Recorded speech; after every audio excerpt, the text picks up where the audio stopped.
What made you want to be a police officer? I joined the military when I was 17, and I became a military police officer and a Cav Scout, and so that's what kind of drove me to be a police officer. Okay. Tell me about the call a few weeks ago. What was that call, and were you the first officer there? I was one of the first 3 officers there. We're responding to a rollover accident, a single car. When we got there on the highway, there was a lot of people that had stopped to help with the accident. There was another emergency vehicle there. I think he stopped as well to help. And when we got there, the first officer positioned his car right behind the accident, and then me and another officer kind of positioned ourselves further back to block all the other cars that had stopped to help. And then that's when I had gotten out of my car and I started walking up to the accident, and I heard tires screeching, and I turned around and I saw a truck that had hit my patrol car, and I saw it was coming directly for me. And that's when didn't really think. I just kind of put my hands down on the side of the bridge, and I remember jumping even with the barricade, and that's when the truck struck the wall exactly where I was standing, and hit me in the right shoulder, and that's what kind of spiraled me off the bridge and down towards the drainage ditch. And then I landed awkwardly, I guess you could say, but perfectly. I didn't break anything, thankfully. I knocked the air out of myself. I couldn't breathe for like probably a good minute, 2. I was trying to get everything off, my vest off.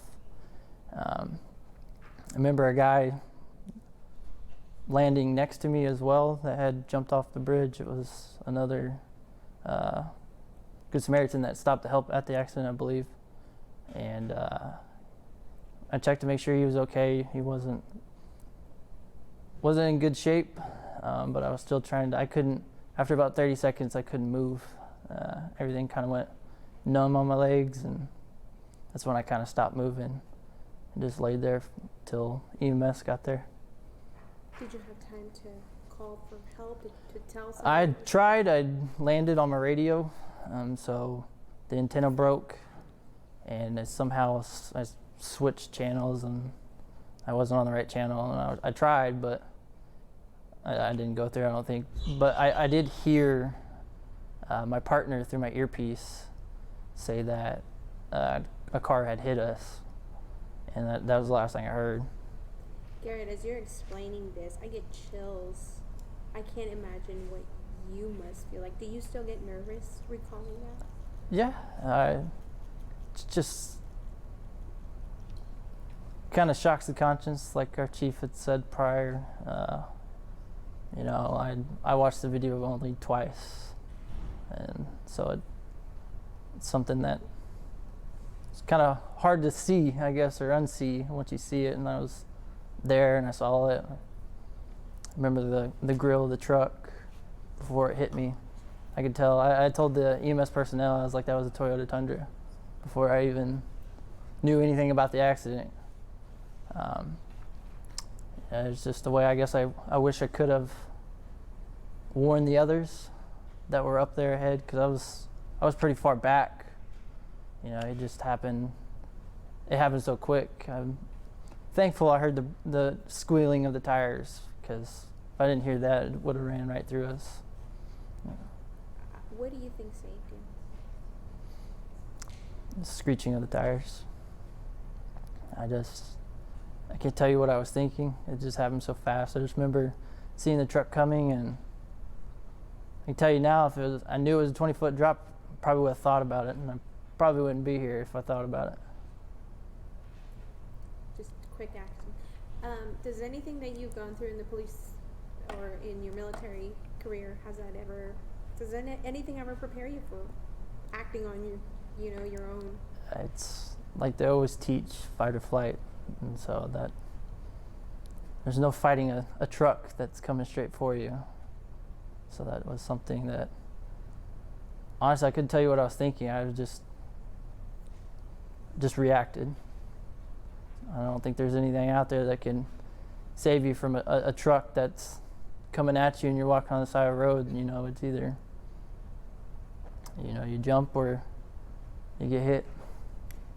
What are your injuries physically and mentally, emotionally, spiritually? Emotionally, it's not only affected me, you know, it affected a family that unfortunately lost one of their loved ones. That's what affects me. You know, I wish I could have done something to, I guess, like I said, warn them that the truck was coming. You know, if there's a way I could better position my patrol car, that it took the entire damage and diverted the truck a different way. But I mean, from what I know, the truck was coming at a pretty high rate of speed. I wish I could have stopped it, and I know that's what affects me today. Knowing that I know we're here to serve and protect, and I wish there's something I could have done, you know. But physically, I mean, I'm doing way better.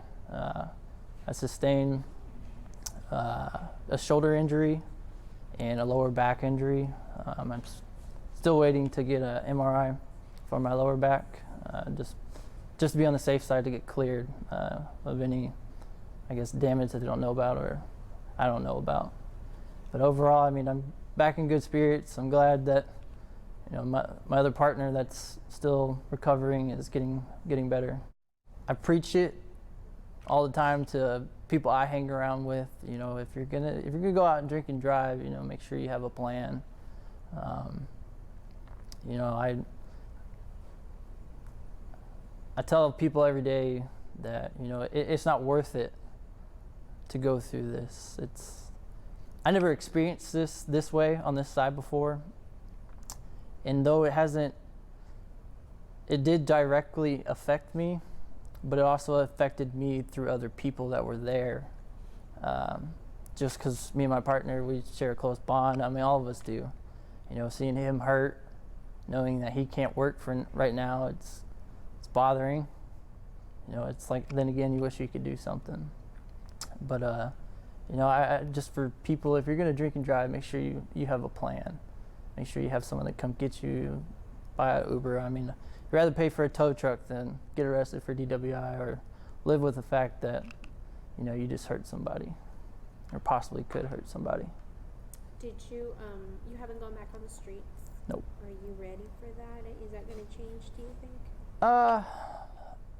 I'm ready. I'm ready to get back out there. You know, I think now I have more experience. You know, I experienced something traumatic, I guess you could say, and you know, I'm ready. Once the doctor clears me, I want to get back out there, and you know, now have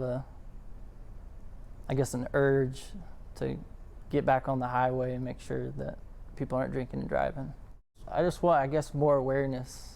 You know, be able to help in the awareness of drinking and driving, even moving over when you see cop car lights or slowing down. Cop car lights, tow trucks, anything. You know, unfortunately, a deputy was killed recently, and just by simply you see our lights slow down. You know, we're not only trying to protect us, but there's life beyond our car that we're trying to protect as well. So it's something that, you know, I'd really like people to understand. You know, we're not, at least for me, I'm not out here to give you citations and go out and, you know, that's not my sole job. I'm here to help people and protect, and that's what we're doing, is protect the community.